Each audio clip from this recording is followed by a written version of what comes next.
Saludos dominicanos en todo el territorio de la República. Les habla Leopoldo Espaillat Nanita.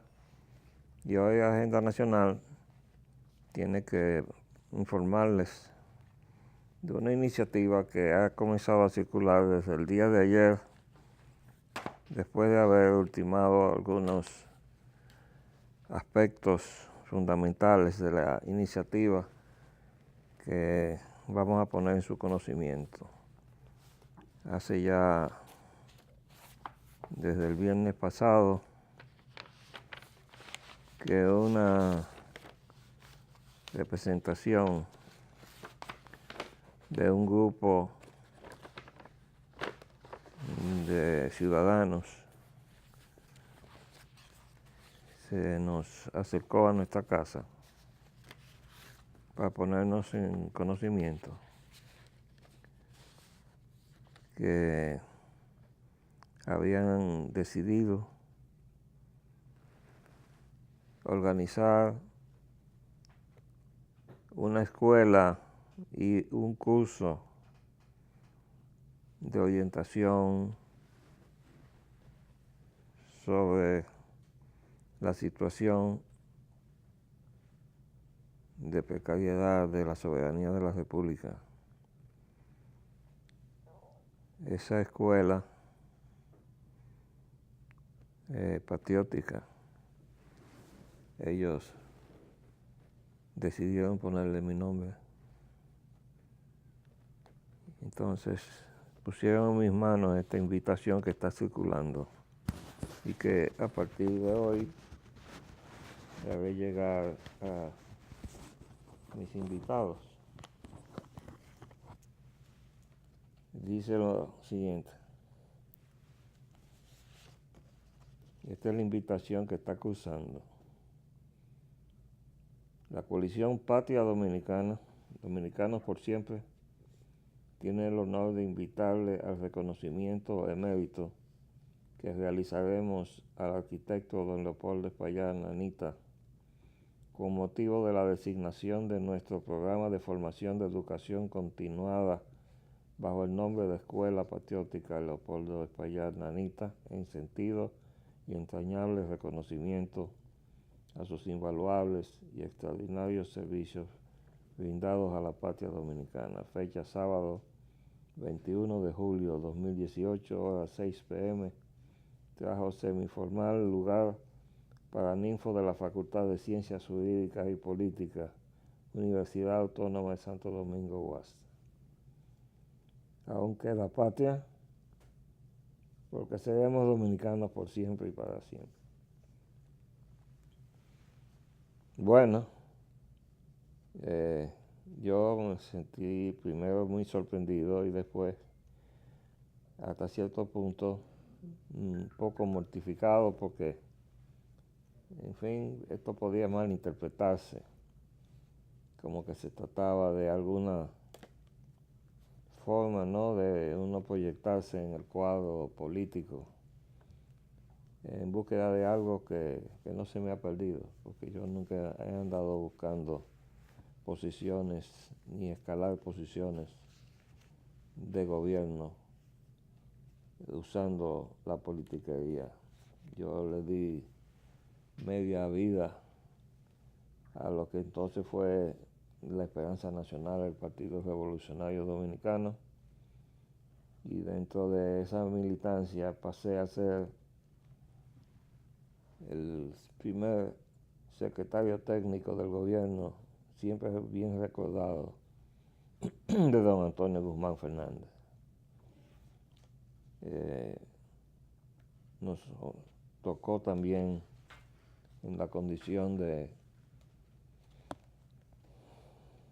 director nacional de asuntos técnicos del PRD, el de dirigir la orquesta de técnicos que preparó el programa de gobierno que sustentó la candidatura de don Antonio. Es la primera vez que el PRD tenía un programa de gobierno, y lo que siguió de en adelante ya no eran programas de gobierno del PRD, porque En el mandato siguiente de Salvador Jorge Blanco, el programa de ese desgobierno se hizo fuera del PRD, lo hizo Bernardo Vega, fuera del PRD, con una autorización especial que se hizo dar Salvador Jorge Blanco y que le firmaron Ibelice Prat, que fungía entonces como presidenta del PRD, pero sin funciones de ninguna clase, era un figurón allí. Y el que llevaba a la voz cantante, que era José Francisco Peña Gómez, que era el secretario general. Ellos le autorizaron a hacer ese programa, que se constituyó entonces en el primer programa neoliberal que se instaló o que se comenzaba a instalar en la República Dominicana. Los ajustes que se hicieron a base de un acuerdo firmado con el Fondo Monetario Internacional, eso llevó a la poblada que se produjo el 24 de abril de 1984, que la cantidad de muertos que hubo no se sabe todavía. Esos muertos hay que cargárselos a José Francisco Peña Gómez, a Ibelice Prats, que autorizaron hacer los ajustes que hizo el gobierno de Salvador Jorge Blanco, guiado con la mano de Bernardo Vega desde el Banco Central de la República.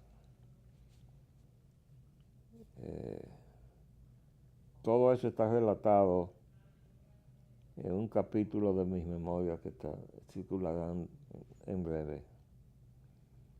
Cuando Peña Gómez nos convocó 15 días antes de la fecha del 24, que cayó lunes, para una reunión de emergencia a la plana mayor del PRD, nadie sabía para qué, era a las 8 de la noche en el Palacio del Ayuntamiento. Y cuando llegamos allí nos encontramos con un fulano extraño de facha extranjera, que resultó ser Julio González, el jefe de la misión del Fondo Monetario Internacional, que había venido a firmar el primer acuerdo de stand-by con la República Dominicana, esta vez guiado de la mano de Bernardo Vega, pero con la autorización expresa y asumiendo la responsabilidad política de un PRD que había sido convocado entonces precisamente para ponernos en conocimiento de que estábamos asumiendo la responsabilidad política de ese acuerdo y de que Peña Gómez lo había autorizado y Ibelice Prat lo había autorizado. Desde luego, yo levanté la mano inmediatamente y protesté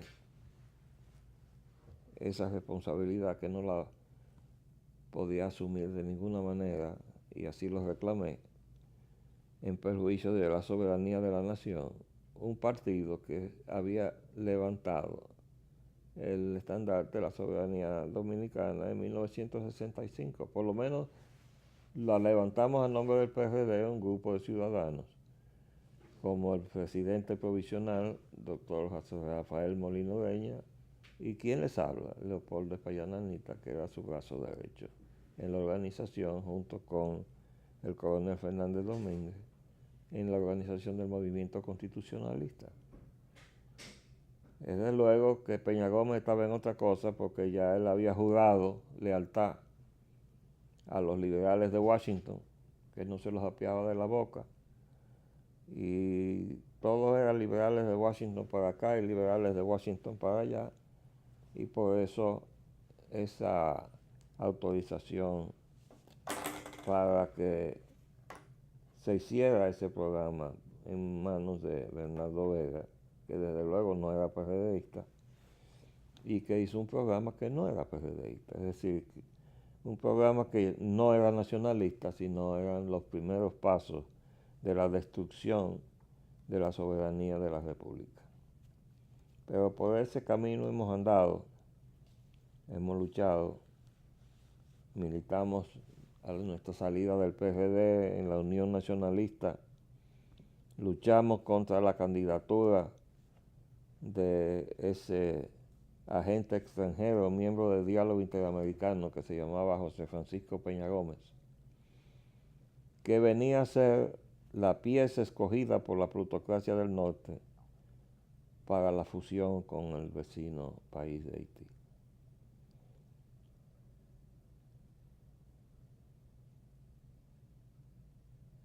El hecho de que dos figuras proceras como el profesor Juan Bosch y el doctor Joaquín Balaguer calaran la misión de Peña Gómez y se dieran cuenta que él no era candidato del PRD para subir a la presidencia de la República, sino que escogido presidente dominicano, él era el instrumento de la fusión con Haití por el sencillo hecho de que él era haitiano, hijo de haitiano, y de acuerdo con la constitución de Haití, reconocido como haitiano de origen. Y además, si había alguna duda de que eso era lo que él representaba y de que tenía el respaldo de toda la élite política y económica de Haití, nada más hay que ver la carta que le dirigieran 115 miembros de esa élite económica y política a Leonel Fernández hace ya un par de años, reclamándole que él había sido beneficiario del acto de antihaitianismo más radical que se había producido en la República Dominicana a partir de 1977. O sea que se remontaron a aquella situación en la cual se dice que murieron muchos haitianos, cuyo número tampoco se ha podido precisar, porque los testimonios que hemos encontrado de enemigos de Trujillo ubican ese número entre 1.500 y 2.000.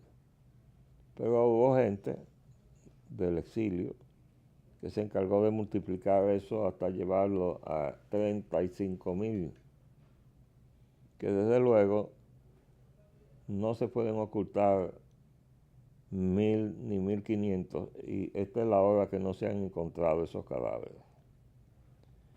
De todas maneras,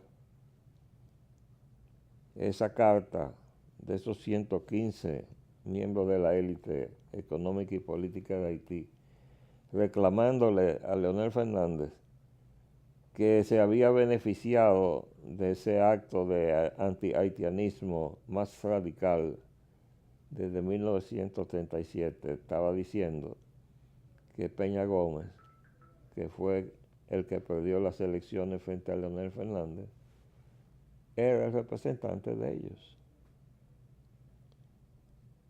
Ahora, ¿qué pasó de ahí en adelante? Pasó que Leonel Fernández traicionó el mandato que había recibido. Él había recibido el mandato de salvar a la nación,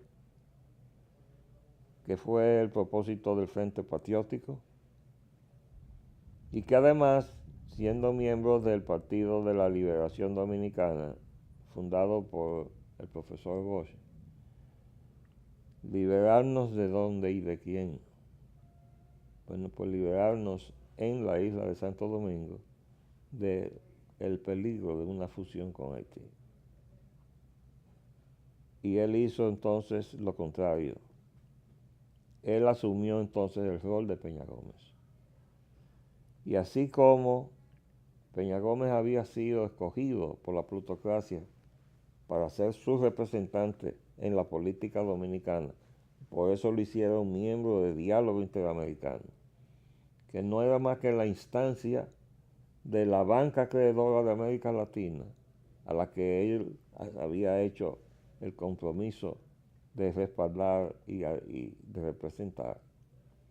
Y ellos lo que respondieron haciéndolo miembro de Diálogo Interamericano, que era la instancia política para incursionar en la política de Latinoamérica, de la banca acreedora de América Latina, de los famosos banqueros judíos que estaban pertrechados en Wall Street. Entonces, ¿qué hizo Leonel Fernández? Que inmediatamente se puso en contacto con ellos y les ofreció asumir él el rol que iba a jugar Peña Gómez. Y les pidió entonces ser miembro de Diálogo Interamericano. Él fue que solicitó ser miembro de Diálogo Interamericano, que fue el proceso inverso de aquellos que desde allá habían escogido a Peña Gómez y lo habían hecho miembro del Diálogo Interamericano. Leonel Fernández se ofreció él voluntariamente a hacer el rol de la fusión con Haití. Y la viene implementando el PLD desde entonces, desde 1996. Cada paso que ha dado Leonel Fernández ha estado dirigido y desde luego amparado en lo que ha sido una dictadura de partido que fue denunciada por el Centro de Estudios Estratégicos de Washington, el Centro Estudios Center Strategic International Studies of Washington, el Centro de Estudios Internacionales Estratégicos de Washington. En diciembre del 2013 hicieron un estudio, vino una comitiva del centro aquí y rindieron entonces un informe que tenía un título que decía: se está convirtiendo República Dominicana en un país unipartidista, un signo de interrogación. El trabajo de varias páginas y datos llenos de informaciones era precisamente la afirmación de que sí, que República Dominicana se estaba convirtiendo en una dictadura de partido, con un solo partido, que era el PLD, y que eso lo estaba haciendo Leonel Fernández. Claro que ya después de ser presidente 3 veces, con un Danilo Medina al lado, velando su oportunidad, ya en el 2012, Leonel Fernández no podía repetir sus aspiraciones. Y entiendan bien que Leonel Fernández no ha sido presidente 3 veces de la República y casi fue presidente una 4ª vez en el 2016, por su linda cara, que no la tiene, sino porque él es un agente de la fusión, porque él se brindó para hacer esa traición a la República y porque ha usado toda su inteligencia, que la tiene, y su espíritu perverso en ejecutar precisamente, en connivencia con fuerzas económicas locales, encabezadas por la familia Vicini. Esa familia ha venido velando el poder desde muy atrás, hasta el punto de que cuando las tropas norteamericanas que intervinieron en la isla, entrando por Haití en el 1915, pasando a la República Dominicana en 1916, permaneciendo 8 años en la parte dominicana hasta el 1924 y en Haití hasta el 1934, o sea, tenían ocupada la isla. ¿Para qué? Porque estaban velando la riqueza de la isla, la que habían venido buscando los conquistadores españoles, porque para bien o para nuestra desdicha, el territorio de la isla está lleno de oro, plata, platino, metales raros ahora de enorme valor frente a la tecnología internacional y de aeroespacial. Eso es lo que andan buscando 2 expresidentes de Estados Unidos que son amigos y socios en sus aventuras.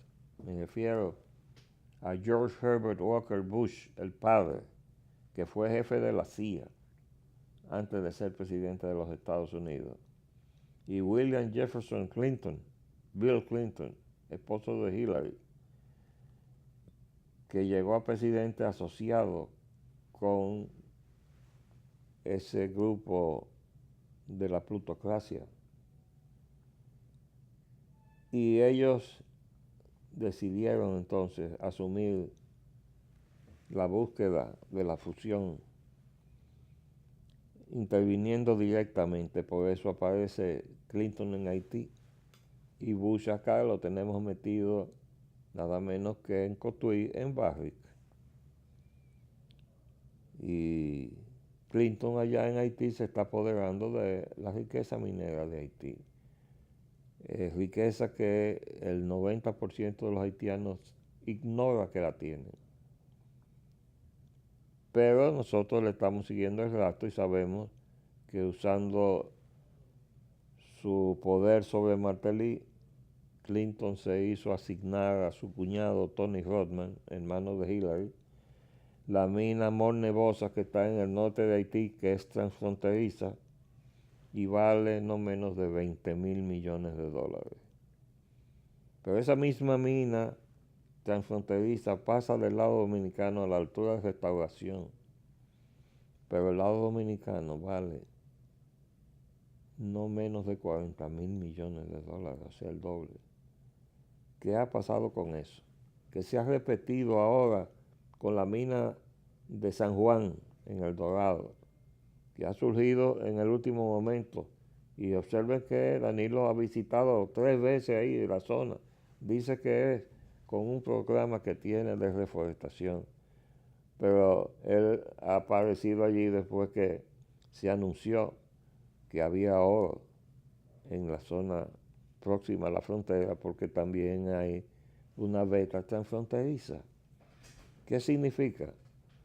Que entonces eso ha puesto como meta de todos esos, de esa trama de apoderamiento, hacer desaparecer la frontera. Y en eso estaba precisamente Juan Vicini, el hijo de Gianni Vicini. Bueno, pues, habiendo dejado como presidente provisional del país en 1924 a Juan Bautista Vicini, los Vicini han estado velando el poder todo el tiempo, hasta 1961, donde Gianni Vicini intervino directamente en la muerte de Trujillo para heredar el país. Todo eso se planificó en Washington, se planificaron unas elecciones que las iba a ganar el doctor Viriato Fiallo, cuya credencial para ser presidente y candidato de la entonces Unión Cívica Nacional, que se dijo que era un movimiento cívico como lo es ahora Marcha Verde, y que eso no iba a ser nunca partido, y se convirtieron en un partido y postularon a Viriato Fiallo. Pero resulta que al convocar a las elecciones llegó de México, o de Costa Rica, mejor dicho, el profesor Juan Bosch, y le ganó las elecciones. Bueno, ¿qué pasó? Que a los 7 meses, ese grupo que perdió las elecciones conspiró contra Bosch y le dio un golpe de Estado para instalar un triunvirato que encabezaba Donald Reed Cabral, cuya credencial para estar como jefe del triunvirato es que era primo hermano y por tanto representante de la familia Vicini en el poder. Bueno, contra ese triunvirato trabajó el movimiento constitucionalista, del cual me honró ser parte. Bueno, pues nosotros recibimos un reconocimiento ya eso fue en el 2007, en la universidad, en la Facultad de Humanidades, en la cual participó el grupo de militares constitucionalistas. Bueno, pues nosotros vamos el sábado a recibir este reconocimiento que nos presenta el grupo patriótico, y ellos han asumido entonces la denuncia que nosotros reiteramos. Estamos frente a un gobierno ilegítimo porque hicieron fraude con las elecciones al no convocar el referendo aprobatorio para refrendar la modificación de la Constitución, y eso se pudo hacer porque el entonces presidente del Senado, Reinaldo Pared Pérez, hizo desaparecer en el Senado de la República, y tenemos constancia escrita de eso, la ley que había preparado la Junta Central Electoral, entiéndase, Roberto Rosario, habilitando la convocatoria del referendo aprobatorio, que nunca se convocó, y por tanto estamos frente a un gobierno ilegítimo que se hizo reelegir porque está comprometido en la fusión con Haití. Entonces nosotros estamos de frente a ese gobierno para resistirlo y para llevarlo a defensa de la nación dominicana al terreno que sea necesario.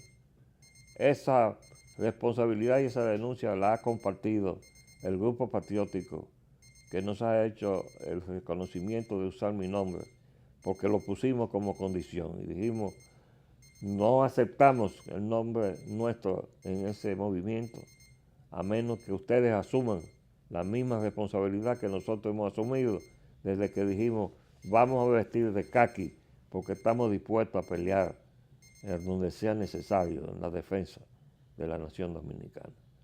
Les habló Leopoldo Espallán Anita. Hasta luego.